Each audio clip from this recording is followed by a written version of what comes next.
Assiste através do nosso canal do YouTube. Estamos mais uma vez aqui desde a sinagoga Har Zion, em Belo Horizonte, para conduzir mais uma live, mais um pequeno bate-papo com um assunto que vai ser muito relevante para você e muito relevante para os dias nos quais estamos vivendo. Eu tenho o privilégio e a honra de ter aqui com meu pai, resgatei ele da quarentena, trouxe ele para cá, para os nossos estudos, e ele estará debatendo comigo, conversando juntamente com você sobre o arrebatamento e os últimos acontecimentos. Rabino Marcelo Miranda Guimarães, então, estaremos agora dando início a este estudo tão importante, que foi até, inclusive, uma sugestão dele, falar sobre o arrebatamento, final dos tempos e o coronavírus. Pai, então, vou passar a palavra para você já, e se você puder falar para o pessoal, por que você quis fazer um programa, por que você escolheu esse tema? Bom, shalom a todos, é uma alegria muito grande sair da quarentena.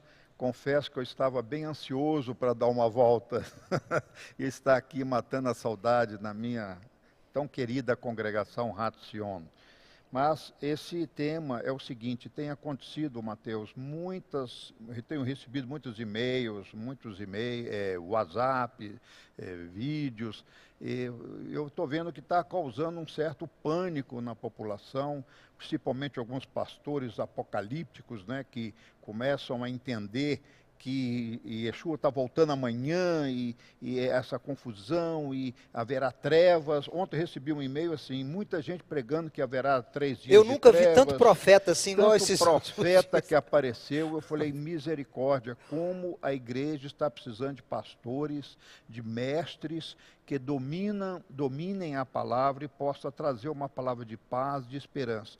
Então, esse foi o motivo que me trouxe a ventilar esse assunto, e eu quero até anunciar para você aqui de imprevisto, que o assunto é tão grande que eu cheguei à conclusão aqui, você também, que não temos como a gente abordar todos os assuntos. Imagina, falar sobre os 7 selos, as 7 trombetas, as 7 taças, falar do anticristo, falar dos governos, falar da China, da Rússia, da Europa, dos Estados Unidos. Quer dizer, eu acho que você tem que gravar uma aula. Eu acho que seria melhor a gente gravar uma aula com calma, tá bom? Mas o motivo foi esse, é trazer paz, trazer segurança, um momento de esperança, principalmente, e de arrependimento, Mateus. Eu acho que o motivo desse vídeo é trazer esperança e arrependimento, ou melhor, saber que nós estamos entrando no juízo de Deus, e o juízo vem com uma coisa positiva no final, que é a restauração, né? É isso aí.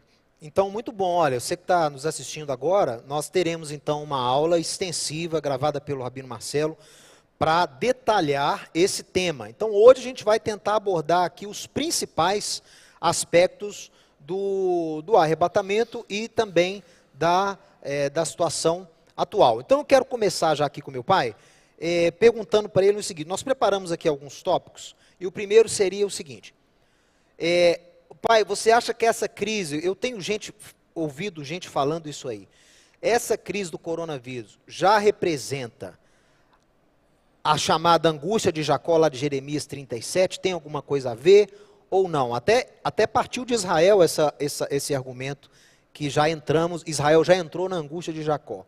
O que você acha disso aí? Bom, nós temos que voltar para a palavra.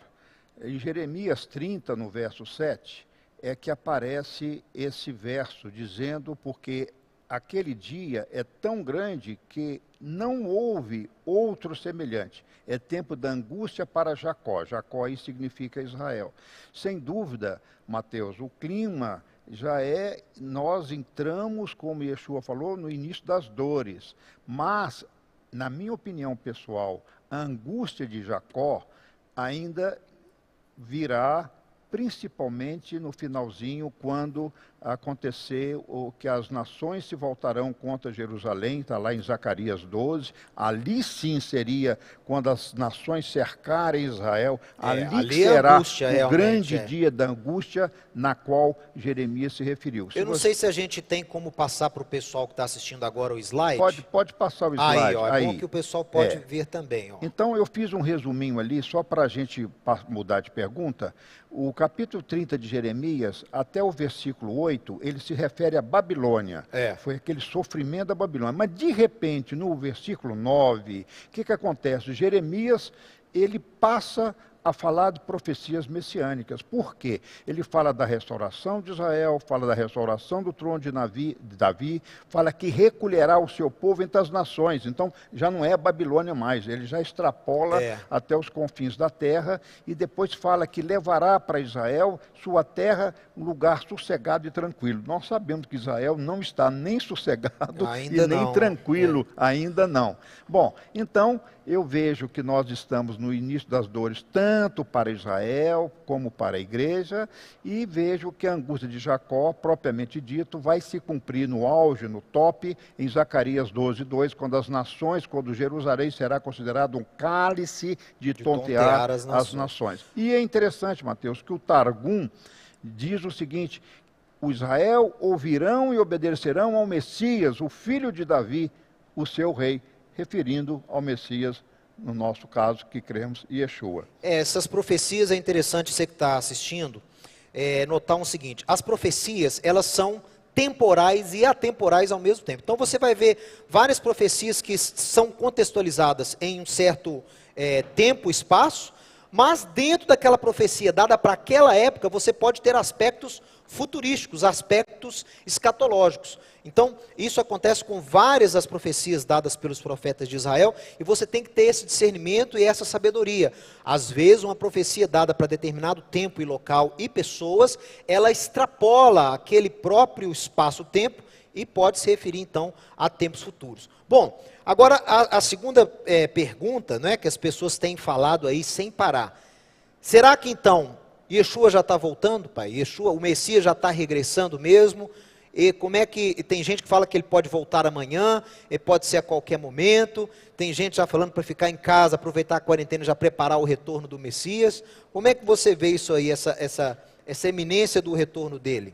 A verdadeira igreja de Yeshua tem conhecimento que Yeshua está voltando. Isso aí nós não temos menor dúvida que ele está voltando, mas pelas próprias palavras de Yeshua, eu vejo que estamos cumprindo literalmente o início do capítulo de Mateus 24, através do maremotos, terremotos mais frequentes, nós estamos vendo o amor se esfriando, a iniquidade se propagando, uma velocidade muito rápida, a apostasia dos crentes, lembrando você que o juízo começa pela própria casa de Hashem, de Deus. Então nós estamos vendo o seguinte: Yeshua está voltando, mas ainda antes dessa volta, acontecerá, na minha opinião, um avivamento quando a igreja, até o livro do Sid Roth, que nós vamos lançar agora, fala sobre isso, que um avivamento esperado quando a igreja se unir com Israel.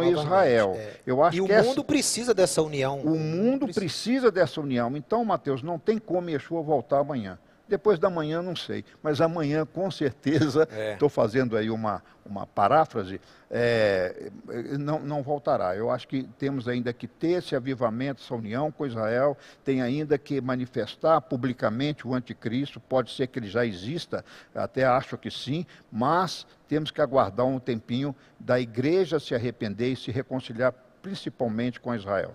O grande problema, né, pessoal, que a gente tem apregoado aqui no Ensinando Sião, é que grande parte da escatologia que foi desenvolvida no meio cristão nos últimos 200 anos, ela se baseou num completo desprezo de Israel e desprezando-se todos os cumprimentos, as profecias dadas a Israel.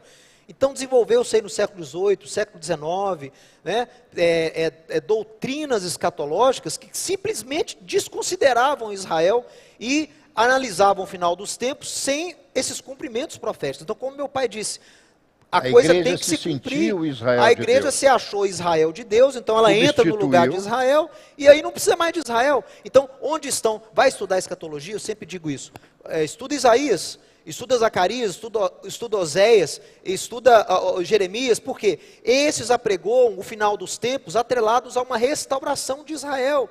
Então, nós vemos que os judeus aguardam a vinda do Messias para restaurar Israel, para trazer o judeu de volta para a terra de Israel, para dar ao judeu um novo espírito, para restaurar a terra de Israel. Então, não tem como estudar final dos tempos desprezando a nação judaica. Isso é o ponto principal que nós queremos chamar a sua atenção. Agora, para entrar aqui propriamente no nosso tema, eu vou passar aqui para o meu pai o seguinte, o próximo tópico nosso. No meio cristão é muito forte isso, a doutrina do arrebatamento, né, que a igreja ela será arrebatada, e uma das correntes mais frequentes é que essa igreja vai ser arrebatada antes de uma grande tribulação que virá sobre a terra. E muitas pessoas têm dito que o coronavírus, essa praga, já é um prelúdio dessa grande tribulação, então a igreja pode ser tirada a qualquer momento para esses cálices da ira de Deus serem derramados aqui na terra. Como é que a gente entende então, pai, na visão judaico-messiânica, essa questão do arrebatamento? Eu quero deixar claro que nós não somos contra o arrebatamento, a igreja se encontrar, o povo do Eterno se encontrar com o Messias nos ares, é algo bíblico, é algo que está até na Torá, está em Êxodo capítulo 6, está claro lá, isso aí, até o verbo usado, né, retirar, arrebatar, levar, é algo que nós vemos na Torá e nós vemos também nos profetas. Então nós não somos contra o arrebatamento, só que eu acho que merece uma releitura a forma como os cristãos enxergam esse arrebatamento. O que nós podemos dizer para as pessoas sobre o arrebatamento em si e a forma como ele é ensinado hoje aí nos meios, principalmente protestantes? Falando a origem dele, que é uma teoria relativamente nova, né, que surgiu do arrebatamento pré-tribulacionista, essa raptura, né, essa coisa que vai acontecer simultânea. Tem até filmes sobre isso. Deixados para trás, gera mais confusão na cabeça dos crentes. Primeiramente, temos que ver a Igreja de Israel 1. Até o nosso símbolo, né, o peixinho com a menorá. Quer dizer, você tem que estar ali na restauração plena da família de Deus. Os gentios em Cristo enxertados nessa oliveira que é Israel, os próprios ramos que serão reenxertados. Então, essa unidade de Efésios capítulo 2, 19, a família de Deus, judeus e gentios em um só, é importante você partir disso. Se você não partir disso, você vai fazer a doutrina do pré, do meso e outras coisas. E o arrebatamento separa a igreja de Israel, quer dizer, a igreja sobe, Israel fica. Não, e quem vai cumprir Apocalipse? Apocalipse foi feito para Israel? Quer dizer, então, ou para as nações, ou para a igreja. Então, na verdade, nós temos que separar isso. A segunda coisa que nós temos que ver é que há uma confusão da palavra arrebatamento, que é a palavra arpazo, arrebatamento, do ato de arrebatar. Essa palavra vem de artsa, ladrão. Quer dizer, é como se fosse alguma coisa que vem e tira. A palavra tirar, apanhar, escapar. Arrebatamento. E a palavra parousia, que é a palavra que os pré-tribulacionistas gostam muito de usar como sinônimo de arrebatamento, mas não é. A parousia também um período, é um tempo da vinda do Senhor, onde essas profecias vão acontecer, né?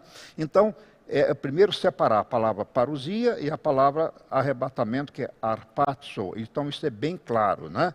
E, então, a gente começa a ver, então, como quando a partir do momento que a igreja substituiu Israel, ela não precisa cumprir as profecias, porque ela fala que as profecias se cumprirão no devido tempo sem ela. Quer dizer, então isso é o maior erro, não dá para fazer nenhuma doutrina. E nós vemos pela Bíblia que essa teologia, essa teoria do pré-tribulacionismo, ela é coisa muito recente. E eu quero falar um pouquinho, se você me permitir. Ela começou com pode até pôr na tela aí, Vitor. Vamos colocar na tela, põe na tela. Ela começou com a Margaret MacDonald. Eu acho que vão gostar disso as crianças, né? Margaret MacDonald. Em 1830, na Escócia, ela era de uma seita irginvita, que era católico, a Igreja Católica Apostólica. Então, ela que teve um sonho, que os crentes seriam os seguidores da religião católica dela, apostólica, não é a apostólica romana, ela era uma seita da Igreja Católica. Aí ela teve esse sonho, essa visão dos crentes serem poupados da tribulação, e John Darby, que foi o grande dispensacionalista, ele adota essa doutrina e ganha força quando chega nos Estados Unidos com os irmãos Plymouth. E aí essa doutrina cresceu, mas ela decolou mesmo, Mateus, só em 1908, 1909, com Cyrus Scottfield. Scottfield é o grande responsável por espalhar essa doutrina em seminários, no meio evangélico. Até hoje, né? Até hoje. Todo seminarista tem que estudar Darby e Scottfield. Né? Agora, o mais importante é lembrar o seguinte, que o Darby, ele na Inglaterra, quando ele tem essa grande revelação do dispensacionalismo e do arrebatamento pré-tribulacionista, ele teve essa revelação estudando Isaías. Então eu sempre tive essa dúvida, parece que ele teve um acidente, né, ficou em recuperação em meses no hospital, e ele aproveitou aquele tempo lá para poder ler os profetas de Israel, e ele teve essa grande descoberta do dispensacionalismo, estudando exatamente promessas dadas a Deus a Israel, por Deus a Israel. Só que ele desassociou, né, ele falou, não, Israel então é a igreja, né, a igreja vai cumprir então essas promessas dadas a Israel, e aí surgiu toda essa desassociação aí de igreja e Israel. Bom, mas vamos continuar, vamos continuar. Então, o que eu tenho que dizer bem claramente para vocês, se o Vitor quiser pôr na tela aí, pronto. Vamos começar a fazer uma introdução. Hoje esse encontro nosso é mais um encontro introdutório para a palestra que eu vou dar. Arrebatamento é para livrar a igreja, não é para livrar a igreja da tribulação do mundo. Arrebatamento, ele é um encontro da igreja com o Senhor nos ares, mas faz parte do dia do Senhor. Então a gente não pode entender arrebatamento sem o dia do Senhor, porque podemos até dizer que naquela ideia de conjunto matemático, né, o arrebatamento está dentro do dia do Senhor, mas num pacote só. Quer dizer, não tem esse negócio de sair agora e passar 7 anos fora e depois vem a volta do Senhor. E essa volta, como nós sabemos, é gloriosa. E também não podemos esquecer de Romanos 11, que é a oliveira. Mateus, não teria menor sentido arrebatar os galhos que foram enxertados pelos gentios e deixar a raiz, que é Israel, a raiz de Abraão e Aí Cristo veio para poder aproximar os gentios à oliveira, depois ele vem e separa os gentios da oliveira. Ele não faz sentido nós nenhum. Estamos trabalhando 2000 anos para unir essa oliveira, né? Os crentes gentios, né, enxertados nas suas raízes judaicas da fé. Agora imagina, vem um arrebatamento e separa, quer dizer, Deus, Efésios 2,19 é muito claro, Deus só tem uma família. Judeus e gentios juntos. Judeus e gentios juntos. Então, vamos continuar. Então, eu não sei, Mateus, eu sei que o tempo é muito curto, mas eu apresentaria aqui pelo menos 2, 3 versículos que refutam a doutrina do pré-tribulacionismo, do arrebatamento imediato.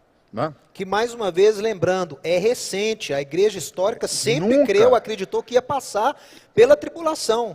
Agora, o arrebatamento pré-tribulacionismo, ele é praticamente recente, tem nem 200 anos. Não, 130 anos. Né? Então é coisa nova, nós temos que questionar essa palavra. Então vamos ver onde se baseia, onde Darby baseou.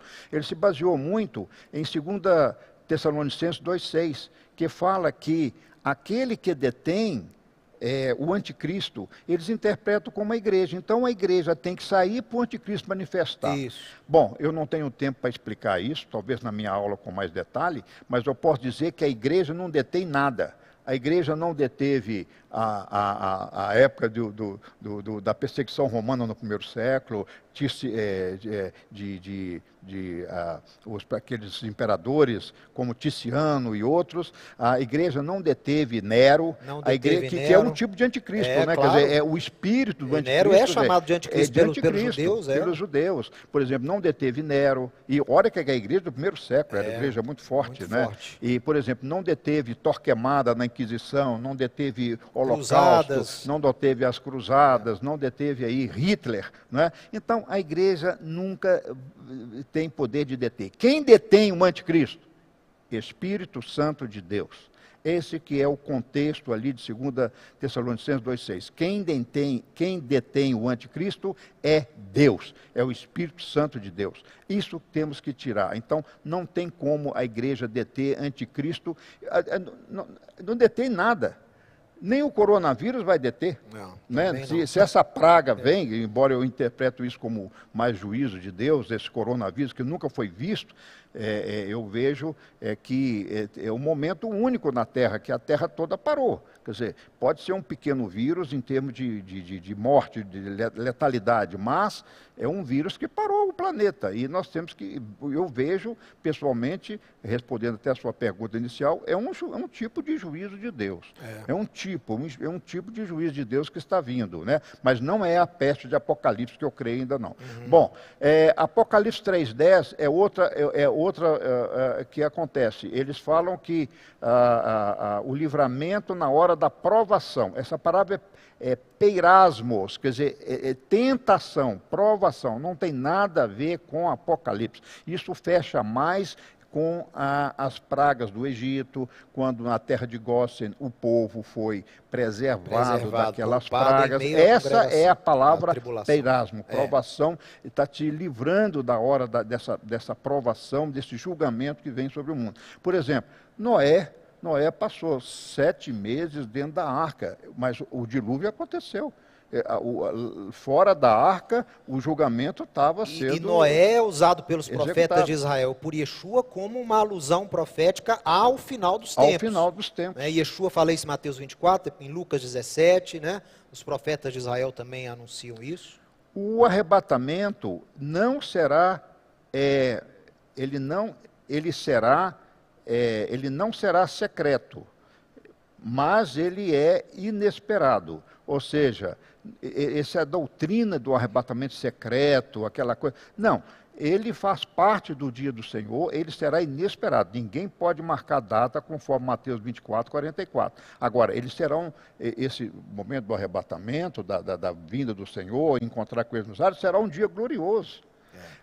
Eu tenho aqui mais de 10 versículos mostrando essa glória. A glória do Pai, a glória do Cristo, a glória da igreja, a glória dos anjos. Não é? Então, esse encontro da igreja nos ares, que é arrebatada para encontrar com Yeshua e voltar com ele, como aquela alusão que você gosta de falar, não é? O noivo vai ao encontro da noiva, não é assim? Não, a noiva vai ao encontro do noivo, não é? É porque toda a imagem do relacionamento de Yeshua com a sua congregação, com a sua igreja, é baseada no casamento judaico. Ele mesmo, ele é chamado de noivo, né? Ele chama o seu povo de noiva. Então, se você analisa o casamento judaico, como é que funcionava antigamente? O noivo, ele fazia um compromisso, né?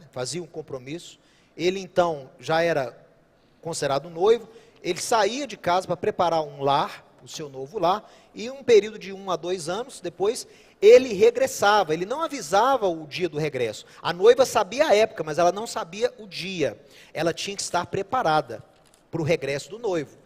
E o noivo, quando ele está voltando, quando alguém visse o noivo a caminho, avisaria a noiva e sua comitiva, a noiva então sairia dos seus aposentos, encontraria-se com o noivo no caminho, e depois desse encontro, seguiriam juntos para o local das bodas, da festa de casamento. Viu? Então, o casamento judaico é assim. E a imagem do arrebatamento, do encontro com o noivo, é exatamente assim que vai acontecer. Quer dizer, o noivo vem de onde? Yeshua vem dos céus, ele está à destra do Pai. Então, a noiva, ela vai ser transformada para se encontrar com Yeshua nos ares, mas não para ficar com Yeshua nos ares para sempre. A intenção é voltar e aqui em Sião, em Jerusalém, celebrar essas grandes bodas do Cordeiro que não estão ficar no céu, e não ficar no céu lá, numa dimensão paralela, enquanto a coisa acontece aqui.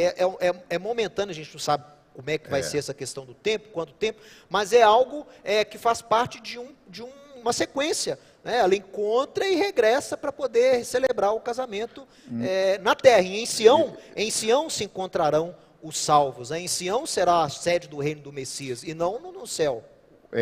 E continuando, então, um pouquinho da refutação, outra refutação é que os pré-tribulacionistas gostam daquela iminência que havia na igreja do primeiro século, que Yeshua Pode voltar a qualquer hora. Né? Voltava a qualquer hora. Agora, o próprio Paulo, de fato, a igreja, eu até acho que o Espírito de Deus permitiu isso para nos ensinar.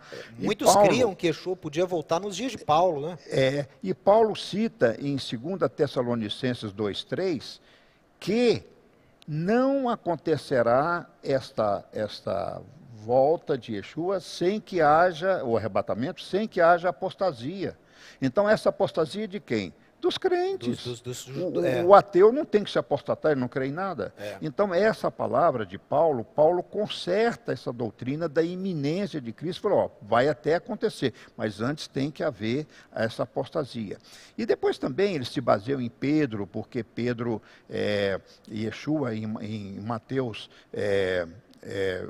em João 21:18 fala que Yeshua fala com Pedro que ele ficaria velho na sua velhice e também dá a entender o martírio dele. E Pedro entende isso, que não podia ser a volta de Yeshua naquele período que ele estava vivendo, porque o próprio Yeshua falou que ele se tornaria idoso. Lembrando de um argumento simples, né, que Yeshua fala lá em Mateus 23, falando para Jerusalém, falando para os judeus de Israel, que os judeus não o veriam mais até que o recebessem como rei, dizendo, citando o Salmo 118, Baruch rabá beshem Adonai. Então, de uma forma bem simplista, Yeshua ele não regressa, Jerusalém não o vê novamente, até que ele seja recebido como rei. Por isso que nós cremos, e tanto os judeus mais ortodoxos, quanto os messiânicos, acreditam na mesma coisa. Antes da vinda realmente do Messias ou do seu retorno, ele irá se revelar ao seu povo, nacionalmente. Vai haver uma revelação nacional, corporativa do Messias para Israel antes do seu retorno. Então, por isso que é até uma expressão que nós usamos, o Rabino Shulam citou essa semana, a sombra do Messias já pode ser projetada sobre Israel. Exato. Ou seja, ele já está próximo, a sua sombra já está sendo projetada. Então, os rabinos acham, até que vai ser uma outra palestra que nós vamos gravar aqui, que este ano, na Páscoa desse ano, que vai ser semana que vem agora, dar-se-á início à grande revelação do Messias ao seu povo, ao povo de Israel. Não é o seu retorno, é essa revelação do Messias a Israel, para que então depois o judeu possa convidá-lo. Acontecer, exatamente. Agora, eu quero até gastar uns minutinhos aqui, é uma refutação base, ela que nos dá base para afirmar aqui a verdade com as escrituras na mão. 1 Coríntios 15:52, se você quiser ler comigo, é o arrebatamento. Então vamos ver como o arrebatamento Paulo retrata em Coríntios 15:52, depois nós vamos ver também em Apocalipse, escrito por João. Tá? Eu vou até dispensar o texto clássico de Tessalonicenses 4:13, que fala do arrebatamento, os mortos em Cristo ressuscitarão primeiro, porque nós não temos dúvida disso. Né? Olha aqui, no versículo 52 de Coríntios 15, e no momento, num abrir e fechar de olhos, aí é uma coisa súbita, né? Inesperada, né? Porque a trombeta soará, o shofar soará, a trombeta soará, e os mortos serão ressuscitados incorruptíveis, não é? E nós seremos transformados. Nós quem? Os vivos. Amém. Paulo repete isso em 1 Tessalonicenses 4:13, falando as mesmas palavras. Mas qual é a novidade aqui? Ao toque da última trombeta. Essa palavra última é a palavra que tem que dar muita importância a ela. E nós vamos fazer uma midrash, uma correlação com Apocalipse 11, no versículo 15. 11:15, diz assim, e tocou, lembra que agora estou na 7ª trombeta. Lembra vocês que as trombetas vêm depois dos 7 selos. E os 7 selos, na minha aula, eu vou explicar o que vai acontecer no mundo, as pragas, a peste, que eu não vejo ainda o coronavírus como a peste de Apocalipse. É tudo uma sombra, é um juízo que Deus já está começando a nos ensinar o tempo e levar a igreja a arrependimento. Gente, o problema agora é ter consciência desse arrependimento. porque estamos no juízo, sob o juízo de Deus. Apocalipse 11:15 diz assim: e tocou o 7º anjo a sua trombeta, que é a 7ª, né? Aqui eu estou seguindo a primeira trombeta, a segunda, a terceira, a quarta, a quinta, a sexta e 7ª. Então, na 7ª, o anjo tocou, e houve grandes vozes no céu, e diziam: o reino do mundo passou a ser do nosso Senhor e do seu Cristo, e ele reinará pelos séculos dos séculos. Estão vendo que bacana? Então, no última trombeta é que acontece, segundo Paulo, esse arrebatamento, o encontro com o Senhor, não é? E depois o seu reino. Você vê que o versículo 11 de Apocalipse já fala do reino de Cristo, não é? Então, isso é muito importante a gente entender. E uma outra situação também é que, hoje, podemos dizer que a doutrina pré-tribulacionista tem um erro aí, Mateus, muito sério. Porque a doutrina pré, ela assume várias ressurreições. É verdade. Primeiro a ressurreição do crente, aí Israel fica para trás. Depois a ressurreição de Israel. Depois a ressurreição daqueles de vestido branco que chegaram da tribulação. É um punhado, confuso, é uma série de ressurreições. Olha, gente, está aí na tela, pode até pôr. Só existem 2 ressurreições na Bíblia. Quais são elas? A ressurreição que Yeshua falou, Paulo falou, João falou, 1 Tessalonicenses 4:13, dos justos, a ressurreição do justo, não é? Só há essa ressurreição dos justos, os mortos em Cristo ressuscitarão primeiro, depois nós os vivos. Então o vivo não passa pela ressurreição. E depois, quando acontecerá a segunda ressurreição? Ela acontecerá para o juízo final. Aí é para os não justos. Está lá em Apocalipse 25, quando haverá a ressurreição no juízo final de todos aqueles que não forem incluídos na primeira ressurreição, passarão pela segunda ressurreição, já para o juízo final, e aí sim que haverá aquela segunda morte, que é eterna. No judaísmo eles chamam de Yom Hadin, que é o grande juízo. E por que vai ressuscitar? Porque você não julga a alma, a pessoa para ser julgada tem que estar viva. Bom, então por isso que a pessoa vai ressuscitar para ser julgada. Eu vou já começar a encerrar aqui. Eu podia ficar discorrendo sobre a refutação do pré-tribulacionismo, desse arrebatamento imediato. Por exemplo, eles citam muito Lucas 31:36, porque Yeshua disse lá, não é, que eles precisariam escapar. Ore para que vocês escapem da hora da tribulação. Então, a palavra escapar, ekteng, do grego, é escapar de fugir. Não tem nada de escapar para arrebatamento. Ele está falando no contexto da tribulação, não é? E ele se refere à segunda vinda. Está na frente, que é a palavra, ele coloca, para que você vai se escapar? Para você estar à frente à segunda vinda de Yeshua. Quer dizer, você está preparado, a palavra em grego é emprostem, ou seja, está preparado ali para os acontecimentos finais. E a igreja precisa ser luz nessa hora. É agora, na hora da nossa quarentena, que é o ensaio, vamos dizer assim, é a hora que eu tenho que ser luz, é a hora que eu tenho que ser forte, é a hora que eu tenho que salvar. Eu tenho aproveitado a minha quarentena para evangelizar amigos, colegas da minha infância. Eu tenho aproveitado, porque agora é uma hora que o juízo vem, a pessoa ouve. Infelizmente, é uma situação mais ou menos assim. A gente só ouve a voz de Deus quando está em apuros ou numa necessidade, que a gente se sente pobre, fraco, não é? Um vírusinho que é uma parte do RNA, que nem ser vivo parou o mundo. E cadê a medicina? Estancaram, são meses aí de quarentena e ainda gastaremos algum tempo até que uma vacina surja. Eu creio que essa vacina vai surgir, que esse vírus será erradicado e nós estaremos mais fortes e mais preparados. É tão interessante a gente analisar, né? Isso eu aprendi nos meus estudos em Israel. Sempre quando você vê algum autor do Novo Testamento citando algum profeta, nós devemos ir nesta referência citada para entender o contexto. Você não entende o contexto apenas no Novo Testamento. Citou profeta, vai lá e lê qual era o contexto onde a profecia foi dada. Meu pai leu aqui o texto de 1 Coríntios 15, que todo mundo conhece, né? Paulo falando, tragada foi a morte pela vitória, onde está, ó morte, a tua vitória? Tem até canções que os evangélicos gostam de cantar em relação a isso, e sempre atrelado ao arrebatamento, né? Que é a questão da ressurreição, do corpo glorificado e tal.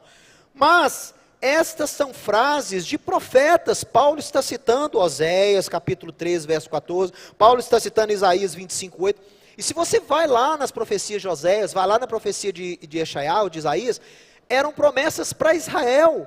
Então, eu estava lendo aqui essa citação de Paulo, em Oséias, ele estava dizendo o seguinte, olha, por exemplo, Oséias 13, verso 9.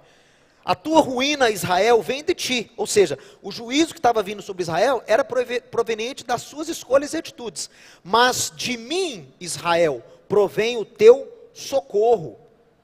E aí, o Eterno fala através do profeta que as iniquidades de Efraim estão atadas juntas, o seu pecado está armazenado, e aí ele fala então sobre o livramento. Eu os remirei do poder do inferno e os resgatarei da morte. Onde estão, ó morte, as tuas pragas? Onde está, ó inferno, a tua destruição? Os meus olhos não veem em mim arrependimento algum. Ou seja, o livramento, a promessa aqui está sendo dada para Israel. Isaías a mesma coisa. Então, quando nós lemos, por exemplo, meu pai falou isso aqui, eu acho muito interessante, a questão de Noé, dos dias de Noé. Yeshua fala isso em Lucas 17, é repetido em Mateus 24. Quando ele fala lá que dois estarão andando, a coisa vai ser repentina, dois estarão andando, um vai ser tomado, vai estar lá no campo, um vai ser tomado, vai estar na cama, um vai ser tomado. Esse tomado é em relação ao juízo. Quem vai ser deixado é o justo. Quem vai ser tomado vai ser aquele que foi, igual ele falou, igual foi nos dias de Noé, veio o dilúvio e os levou. Assim vai ser no dia onde esse juízo começar a acontecer. Eu até acho que essa questão que Yeshua fala, olha, se você tiver bens, não volta para pegar, né? Fica lá, um vai ser tomado, o outro deixado, já é uma certa punição para os ímpios. A pessoa vai estar perecendo nesse momento todo, no momento onde a igreja vai estar, o povo de Deus vai estar aqui, vidas vão ser ceifadas. Então já é um anúncio do dilúvio, da tribulação, que vai ser em alusão ao dilúvio, e quem vai ser deixado para trás, nesse cenário de Mateus 24, é o justo. O ímpio vai ser tomado, assim como aqueles ímpios foram tomados pelas águas nos dias de Noé. Então é importante falar isso aí, porque a famosa expressão, pai, deixados para trás, baseada nesse texto de Lucas 17, ela é um grande engodo, porque o deixado para trás no contexto original é o justo. O ímpio foi tomado pelas águas, o ímpio foi levado para onde estão os abutres, onde é a morte, né? E o justo foi deixado. Então esse a gente tem que... E tem um estudo na internet, inclusive, se você quiser saber mais sobre isso, o estudo chamado O Calcanhar do Messias.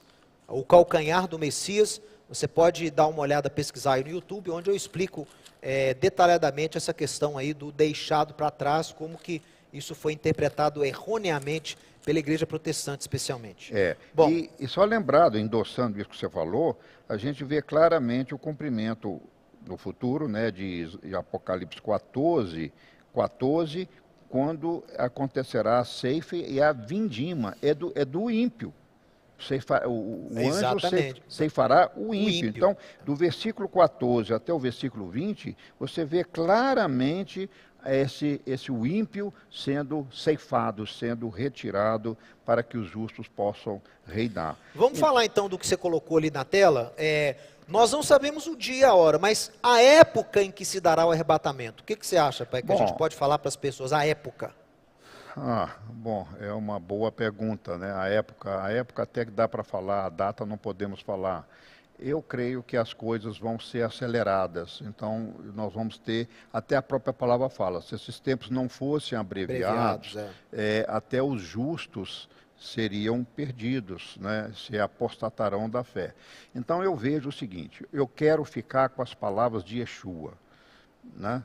E Yeshua, e Mateus 24, 15, 28, ele mostra ali quando os apóstolos perguntaram, quando é que o Senhor vem, quando essas coisas vão acontecer, Yeshua explica detalhadamente. Ele mostra o início das dores que eu acho que nós estamos, e mostra depois o dia do Senhor, quando o sol escurecerá, a lua será abalada, será a lua de sangue, as estrelas serão abaladas, 1/3 delas cairão na terra, 1/3 delas serão abaladas, e na terra receberão fragmentos, pedaços aí, de tal maneira, serão afetadas as fontes de água, o próprio mar, 1/3 do mar será convertido em sangue. Então, isso Yeshua dá já no finalzinho da palavra dele, que seria o grande dia do Senhor, que em hebraico se chama Aharit Ha'amim, também chamado os dias vindouros, os dias, tem uma tradução até que eu gosto, os dias temíveis, porque é um dia de temor.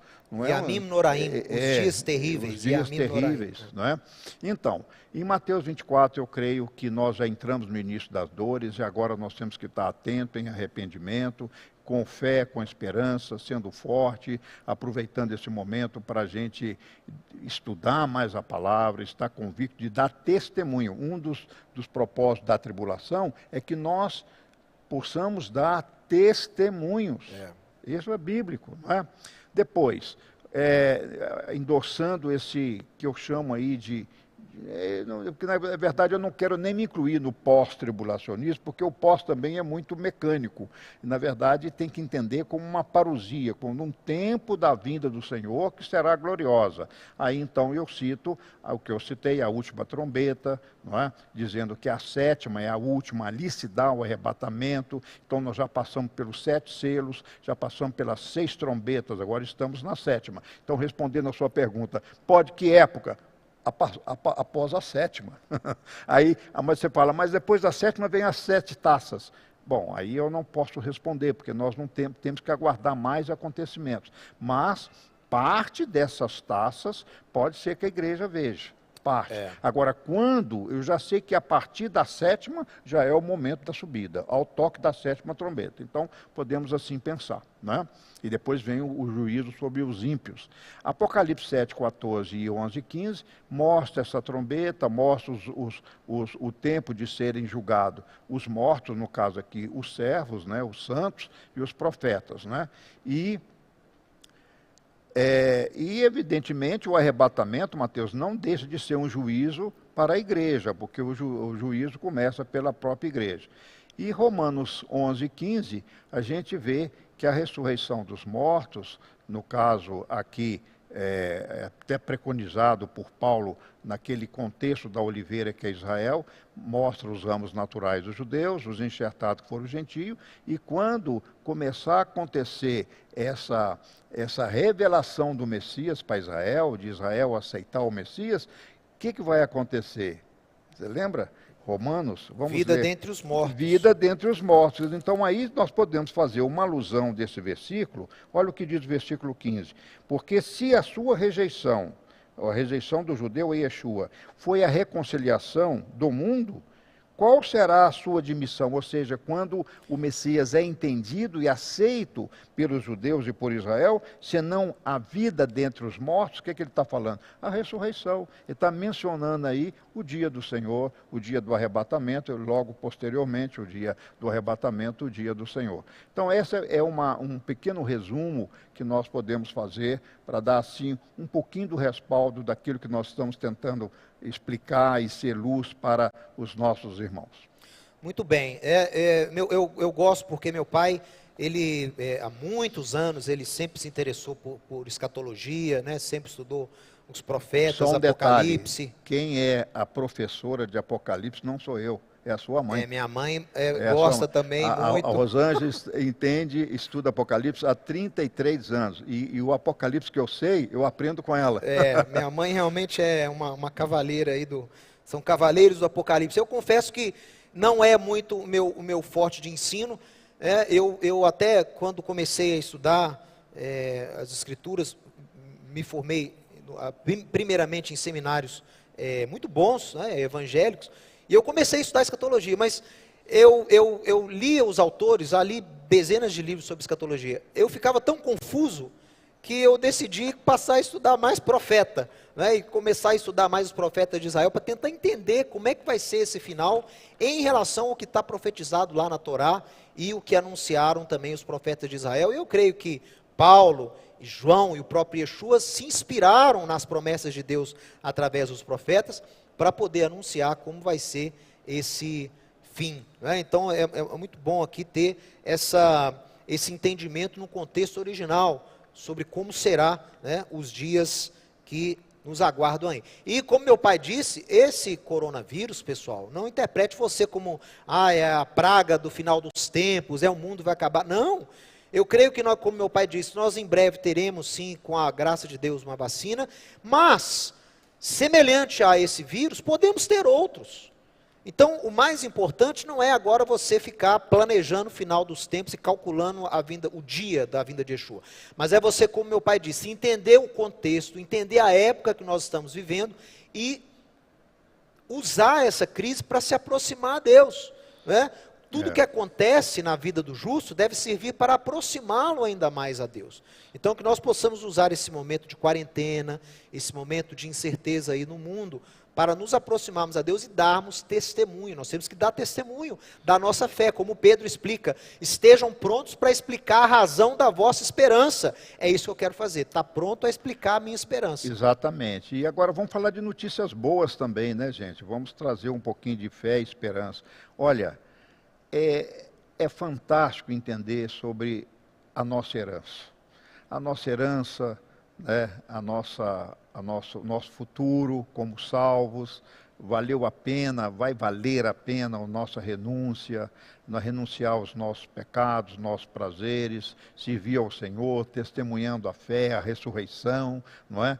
E nós vemos, como o Rabino Mateus falou, o arrebatamento não é para levar a igreja para o céu, mas é para que esta se case com o noivo e depois venha celebrar as bodas. Então a notícia boa, Mateus, haverá as bodas. Haverá, essa é a nossa esperança. E Yeshua deu várias explicações e parábolas sobre as bodas. E lembrando você que essas bodas mostram a alegria, e sempre para os salvos, né?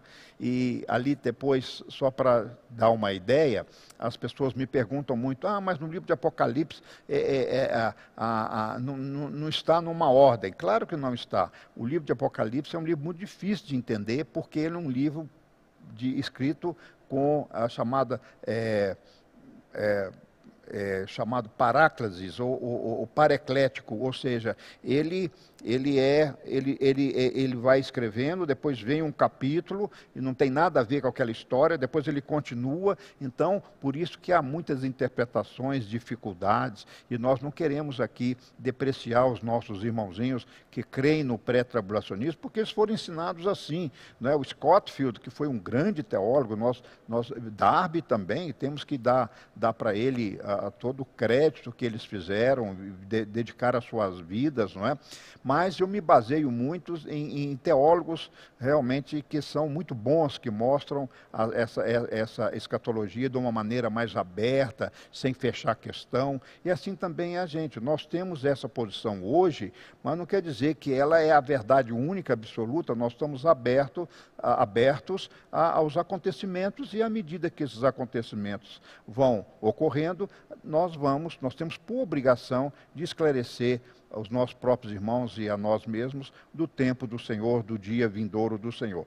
Só para dar um encerramento da minha parte aqui da escatologia, que eu pretendo gravar uma aula, talvez até com a Rosângela, não é, que é autoridade muito importante, muito relevante nesses assuntos, é mostrar a vocês que depois desses selos da última trombeta, ainda vem as 7 taças da ira de Deus, depois vem no capítulo 17, 18, o julgamento da Babilônia, e aí você mexe com os teólogos todos, quem será a Babilônia? Agora já estão incluindo China no lugar de Roma.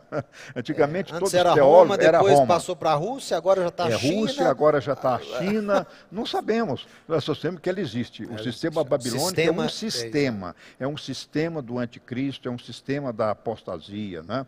Depois capítulo 19 de Apocalipse, eu queria que todos lessem, eu gostaria de encerrar abordando, né, mencionando Apocalipse 19, que é a bodas do Cordeiro, a volta de Yeshua, o milênio, não é? A igreja gloriosa reinando por 1000 anos aqui, não é? Com a terra já sem esses malefícios do Apocalipse, uma terra restaurada, um povo restaurado, e depois haverá ainda um juízo final, só para dar um finalzinho aqui mesmo, escatológico, né? Apocalipse 21, quando ele fala do novo céu, nova terra, né? Haverá um novos céus e nova terra, e a nova Jerusalém, que é descida do alto, né?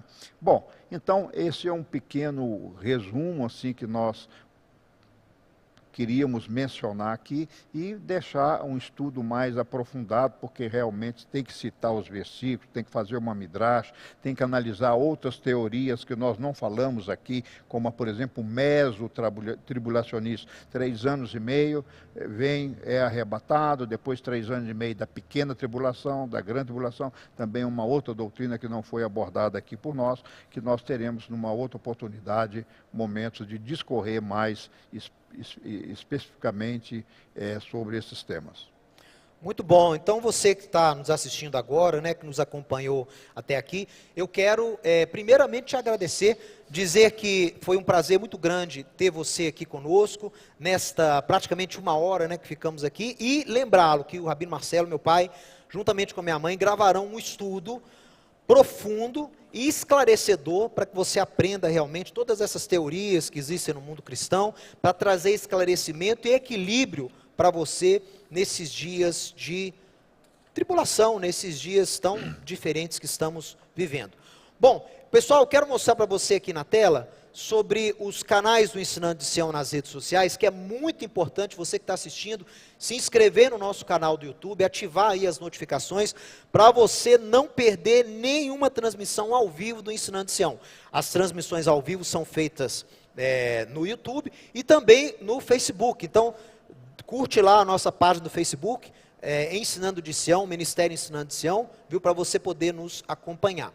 Olha, quero falar também do nosso 14º Congresso da Restauração, que vai ocorrer, com a graça do Eterno, dias 10 e 11 de outubro, agora de 2020, aqui em Belo Horizonte. Teremos palestrantes de fora, o Rabino Shulam agora quer vir também, Jonathan Burns, Rabino Troy. Então vai ser um momento muito importante, onde a gente vai estar falando sobre a importância da igreja para Israel.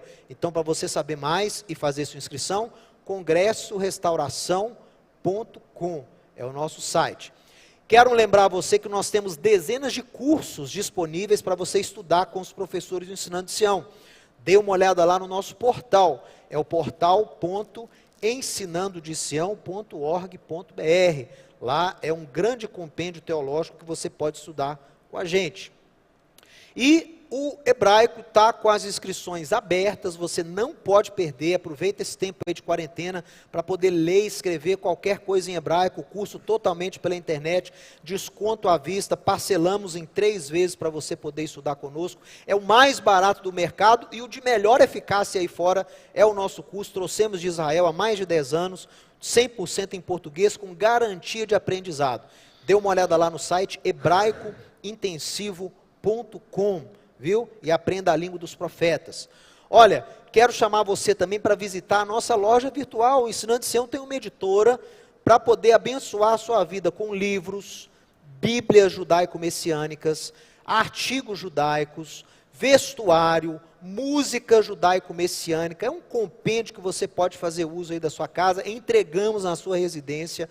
Dê uma olhada lá em tudo que a gente tem para abençoar você nesses dias. Olha, editorasião.com.br, editorasião.com.br, a cada dia tem produto novo lá para abençoar a sua vida. E, para encerrar, eu e o meu pai queremos desejar a você e a sua família um Hag Pesach Kasher Vesamer, uma feliz festa de Páscoa a todos vocês, que vai ser agora na quarta-feira, a celebração à noite. E se você quiser saber tudo sobre Pesach, dê uma olhada nesse site que está aí projetado para você, ó. É o ensinandodesião.org.br Pessah. Lá vai ter tudo que você precisa saber para celebrar com a sua família agora, quarta-feira, dia 8 à noite. Bom, e aproveitando esse tempo de Páscoa, que é um tempo da redenção, não é um tempo da vitória, da nossa libertação. Então, e é um tempo também de julgamento, não é? Então, eu solicito e convoco a todos aqueles que puderem celebrar a festa de Páscoa, de Pessah, na quarta-feira, ao pôr do sol, após o pôr do sol, e que na hora dos elementos a gente profetize, não é? Para eliminar esse coronavírus, eliminar essas pandemias, porque não é só coronavírus não, nós temos a dengue, temos a zika, temos aí doenças, a chikungunya, que também tem matado, e outras pestes, até a febre amarela está voltando, não é? Então nós temos que aproveitar esse momento da Páscoa, é um momento de muito forte, porque é a força não só do memorial da saída do Egito, mas é a força da ressurreição em ação. Pensa nisso, é a força, aquela força que rompeu túmulos, que Yeshua saiu e que vários mortos naquele dia ressuscitaram também. Então, a Páscoa é muito forte, é uma passagem muito forte. Então, vamos aproveitar para a gente fazer essa passagem em nossa própria vida. E, encerrando, eu digo a vocês que continuamos em período de arrependimento, de edificação pessoal, aproveite o período de isolamento, não é? Principalmente nós, os idosos, temos que nos resguardar mais e usar esse tempo para fazer atividades, ler a Bíblia, orar mais um pouco, não esquecendo da nossa lista de oração, arrependendo pelo nosso país, estamos arrependendo pela idolatria, pela imoralidade, pela corrupção, pelas falhas e escândalos da igreja, também por ideologias vazias, que é a incredulidade, e aí outras coisas também. E também lembrando a você que é um tempo de juízo, e o juízo sempre traz restauração. Então, vamos ser fortes, unidos, sem pânico, sem esperar. Yeshua provavelmente não está voltando agora, semana que vem, de imediato. Essas profecias precisam acontecerem e nós precisamos ter paz, ter calma, serenidade, nos fortalecendo na graça e na misericórdia dele. Lembrando as palavras do próprio apóstolo Tiago, que a misericórdia dele triunfa sobre o juízo. Então vamos nos edificar, nos capacitar em fé e esperança, dando testemunho. É hora de você usar o seu telefone, usar as mídias sociais para evangelizar. É tanta bobagem, Mateus, que tem aparecido, é tanta bobajada, e tem gente que até alivia fazendo umas piadas, até tem uns vídeos interessantes. Mas, gente, mas não é o essencial. O essencial é a gente também, não vamos nos entristecer, mas vamos nos alegrar no Senhor. A alegria no Senhor é a nossa força e nós continuaremos firmes juntos. Amém. Então, a você que nos acompanhou até agora, um grande abraço. Shalom, desde Belo Horizonte, daqui da Sinagoga Har Zion, e Hag Pesach Sameach. Feliz festa de Páscoa.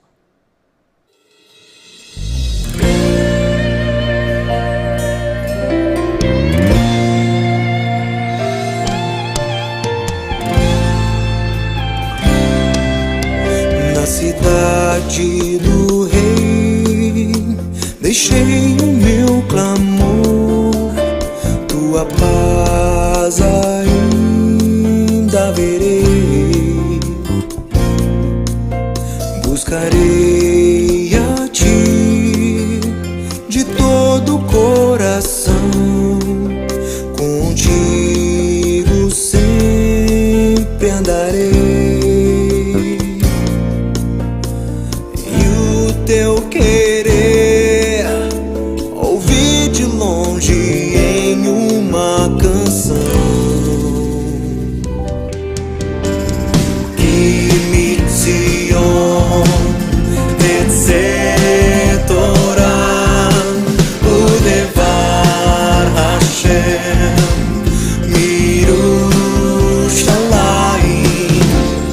que me Zion say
todo